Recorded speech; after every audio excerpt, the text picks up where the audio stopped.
Hello बच्चों, let us read the question. A slit of size 0.15 centimeter is placed at 2.1 meter from a screen on illuminated by the light of wavelength 5 into 10 to power minus 5 centimeter.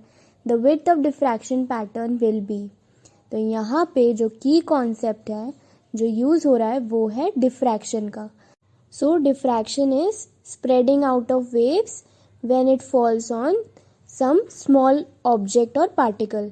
तो question में हमें given है, क्या given है, हमें given है D यानी कि स्लिट साइज गिवन है वो है 0.15 सेंटीमीटर.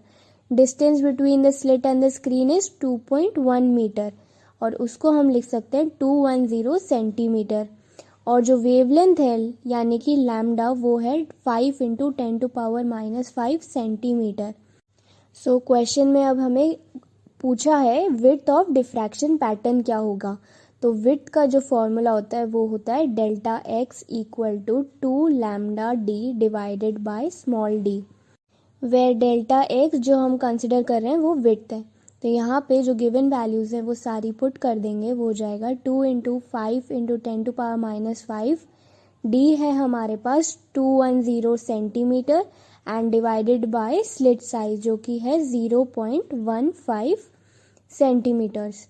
और यहाँ पे हमारे पास सॉल्व करने के बाद हो जाएगा 10 into 210 into 10 to power minus 5 divided by 0.15 centimetre.